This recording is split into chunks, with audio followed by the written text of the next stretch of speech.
today's episode, we will be covering 3 different shipwreck stories that have happened across the Great Lakes. However, what is different about today's episode and these 3 vessels is that thankfully nobody perished in these accidents that happened.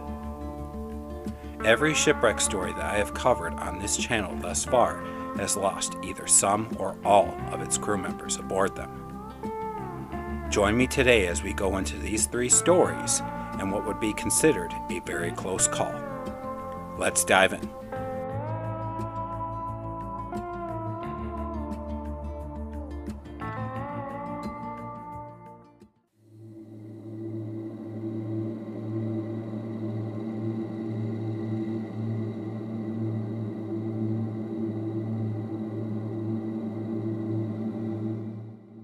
The first vessel on today's episode would be that of the Admiral, built in 1899 by the Detroit Shipbuilding Company in Wyandotte, Michigan.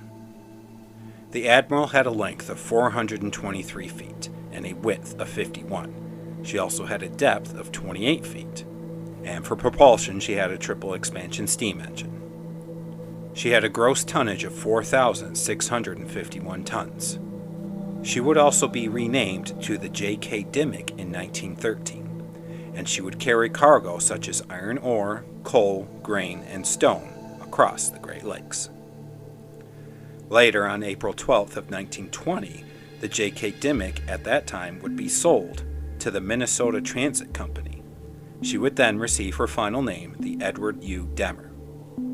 As the Demer, she would be sold to the Milwaukee Western Fuel Company during 1922. This was operated by D. Sullivan and Company.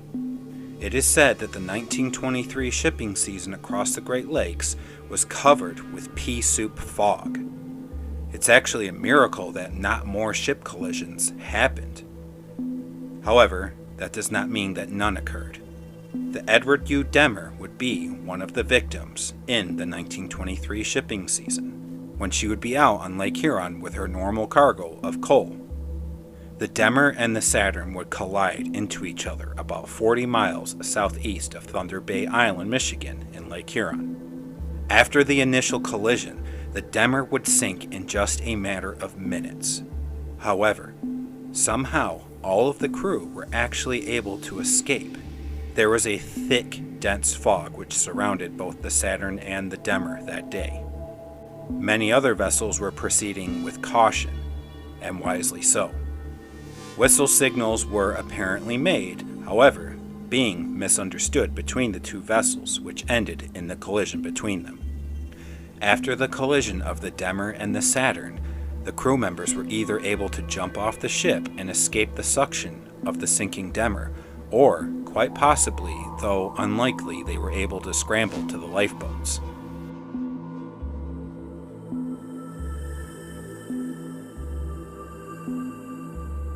I was also not able to find any records of whether or not the Saturn sank.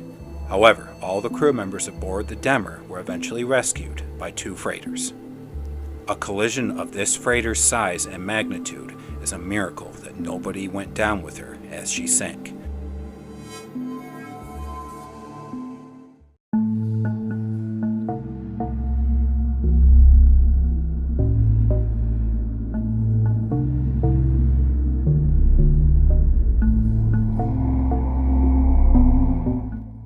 The next vessel that was a close call on today's episode would be that of the Chicago. Built in 1901 by the Buffalo Shipbuilding Company in Buffalo, New York, the Chicago would come in with a length of 324 feet.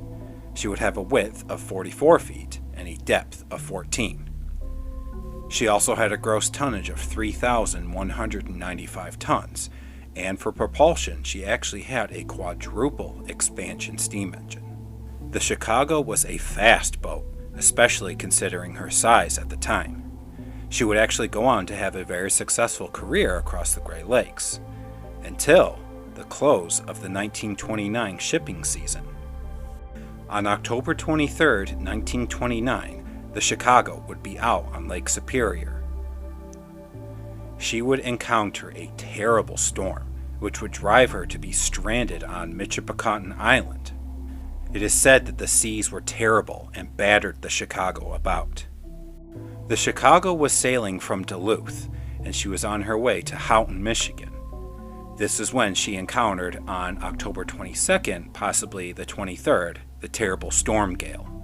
The storm was so terrible that it blew the Chicago off her course, and she would then smash onto the rocks of Michipicoten Island in Lake Superior. The crew was able to launch a lifeboat, and then they made it to shore of Michipicoten Island. They were eventually rescued, and no lives were lost on this very close call.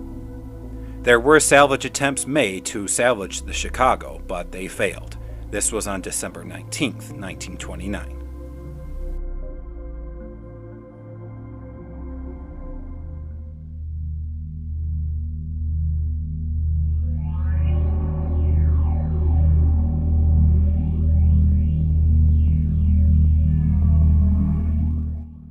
The last close call encounter for today's episode would be that of the J.B. Comstock. Built in 1891 for a prominent businessman named Abram Smith of Algonac, Michigan. This vessel was a wooden two-masted schooner. The Comstock had a length of 139 feet. She had a width of 30 feet and a depth of 10. She also had a gross tonnage of 325. The Comstock would be used for the lumber trade across the Great Lakes. The Comstock was actually originally going to be named the Joseph B. Comstock. This would be for a relative of Abram Smith. However, a last-minute decision before her launch was decided that it would just be her initials, J.B. Comstock. The Comstock would be making her way from Collingwood, Ontario, to Bay City. She would be loaded down with rough pine lumber aboard her. She was actually being towed by the steam barge Langle Boys, and this was also with another barge being named the Abram Smith as the other consort. As these three vessels made their way out onto Lake Huron, they would encounter a terrible storm gale. The storm was said to be ferocious, and the three vessels would try to shelter in place behind Duck Island in upper Lake Huron. However, because of the 60-mile-an-hour gale-force winds, this would shift the vessels, and the tow lines would be parted. The Comstock and the Smith would then be smashed to pieces by the towering seas that were out on Lake Huron. The cargo of lumber from the Comstock and aboard the Smith as well would be thrown across Duck Island, and it would litter the shoreline.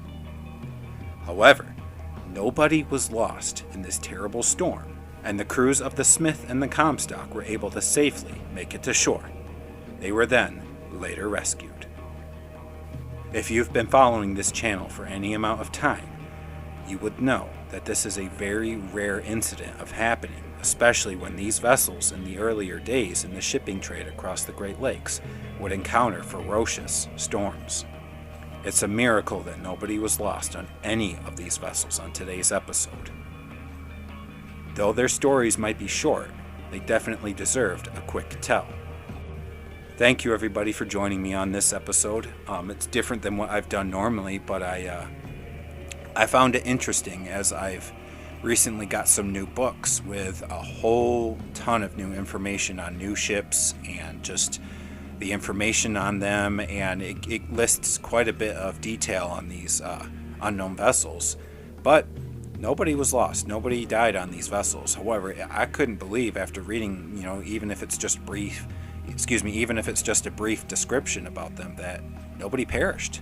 In these terrible storms. That how many vessels have I covered because of a storm whipping up in November and December and whatnot?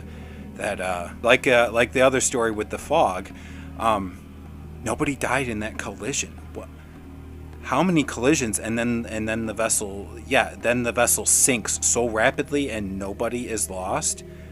Unbelievable. I couldn't believe that nobody was lost. Yeah, this was fun, and just a quickie, but I thank you guys so very much for joining me on today's episode. And as always, God bless you, and look forward again to the next episode on Songs of the Great Lakes.